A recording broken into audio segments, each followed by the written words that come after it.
So what I want to do in this video is give you just a couple of tips for impromptu speaking, and there's a lot of overlap between this and extemporaneous speaking. As a matter of fact, the chief tips that I have apply even more to impromptu speaking, because you can build up your capacity as an impromptu speaker by doing a lot of impromptus with even less wear and tear that it takes to do a lot of practice extemporaneous speeches. So let me begin with that. If you have any intention of succeeding at impromptu speaking, then you ought to be given an impromptu a day. And when my students come in, my students who are enrolled in the class that goes along with my forensics team, they come to their individual one-on-one meeting with me where they practice their pieces. And a lot of times, if a piece is not really to the point where practicing it is going to do them any good, the default is they can always do an impromptu. If I ask them, what are we working on today? And they're kind of torn, I say, well, do you want to do an impromptu until you figure it out? And they say, sure, because the setup for impromptus is so very easy. You just get a quote or whatever it is most commonly used as topics in your part of the country, and once again, I am a big believer in video it. Video your speech. Watch it and give yourself a critique.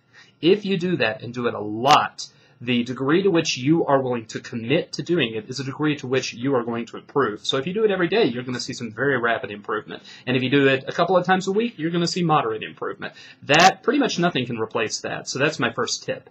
Now my second tip is you want to the extent possible, work on having support in your speech that has two characteristics. One characteristic, actually I'll say three characteristics. I was about to combine two of them, but I decided not to. One characteristic is that it needs to be as concrete as possible. It's very easy for you to talk in abstraction, for you to talk in principle. Maybe you get early to bed, early to rise makes you healthy, wealthy, and wise, and in talking about why it's a good thing to get up early and be very motivated, you can talk about, well, when you get up early and when you're alert and when you're out in front of other people, you have more opportunities, you are quicker, while other people are still deciding, you've already made up your mind and you're acting. Now, all of those are sound ideas, but they're all abstract. What helps is if you have concrete applications. So maybe you tell the story of a farmer who gets out of bed to go and take care of the animals. Or maybe you tell the story of a particular general whose discipline his entire life was getting out of bed, and it was that discipline that helped him move up through the ranks and become successful in his career. So don't just stick to the ideas that are driving it. Make sure you get concrete. That's one characteristic of good impromptu support. Now, the second characteristic of good impromptu support is it should nevertheless be something that your judge has heard of. So it should have a certain universal quality to it.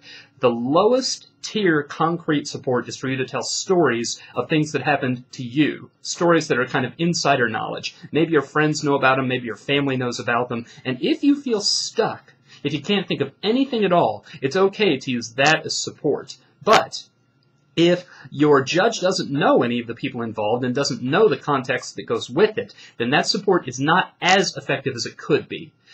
Sort of an intermediate tier is if you use support that is not insider knowledge of yours, maybe if you use characters out of books, characters out of movies, but the problem is that they're obscure. I have one member on my team who really loves to use examples from Madeleine L'Engle novels. He loves to use Wrinkle in Time, Wind in the Door, and so forth. It just so happens that I've read those books, and so I can usually pick up on what he's talking about.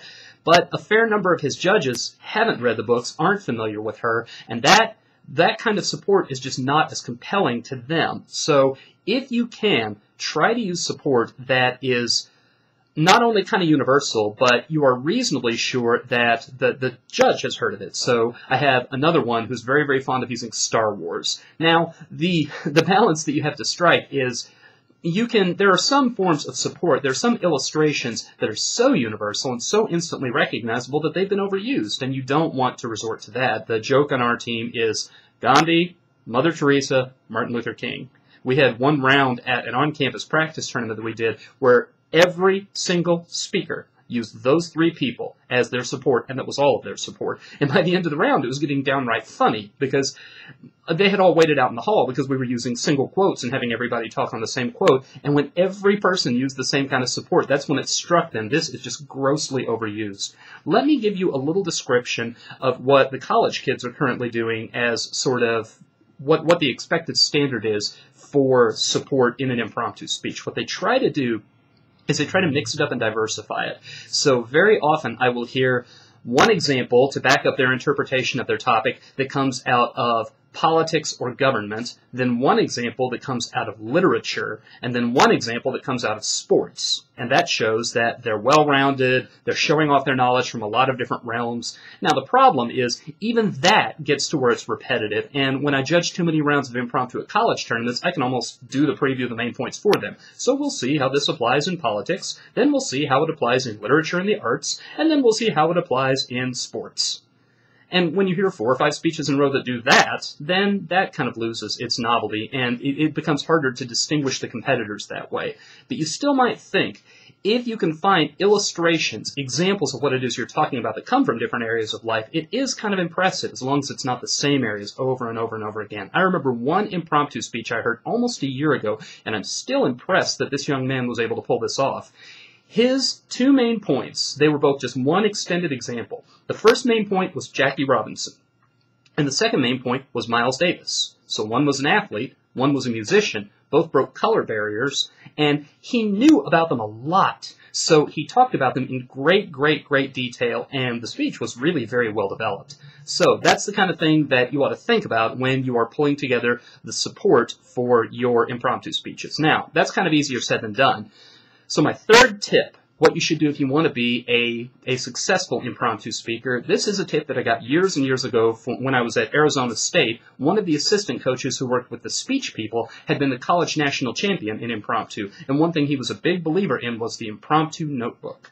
That you carry the impromptu notebook, and when you hear a good story, or when you hear a good joke, or when there's a good bit of trivia from history that you can dig up and make sure that it really happened, and it's not just an often repeated tale, whenever you hear something good and you think, oh, I can use that, you jot it down in your impromptu notebook, and you carry it with you everywhere you go. Now, when you're at a tournament, and you are going to have an impromptu round soon. I don't know what the rules are at your tournaments about taking materials with you into the round, but when you know you've got an impromptu round coming up, you just pull your impromptu notebook out and you flip through it. And that way, all the ideas that you've been storing up, your brain is primed to recall them and even to recall some of the details. So you might give that a try. So, one last thing I'll say, and this is about the ethics of what you do with an impromptu speech. It is so, so very tempting to find pet examples that you use over and over again, and one of the shortcomings of the impromptu event is that there are far too many people who succeed by effectively using a canned speech, a speech that they just give over and over again, and they don't change it that much, and they can fit it to a bunch of different topics. But what I would say is that defeats the very reason that the event is valuable. If you can do that and win with that, well, yeah, you can win and you can snuggle up your trophies to yourself, but still, what the event should be teaching you, you are completely circumventing. And it really goes so far that to do a prepared speech in an event whose purpose is for the speech to be impromptu, I question whether that's ethical. So if that's something that you've been in the practice of doing, or if that's something that someone recommends to you as a strategy, well, maybe it's not the kind of thing you can get caught at. But do you only refrain from unethical behavior just because someone might catch you? Or is the possibility that it's not ethical, is that enough to make you think twice? I certainly hope that it is, that you're that kind of competitor who honors the activity. And if you are, I would suggest to you that going so far in recycling examples that you effectively have canned speeches, that's a line that you ought to refrain from crossing. All right, so give a lot of impromptu speeches.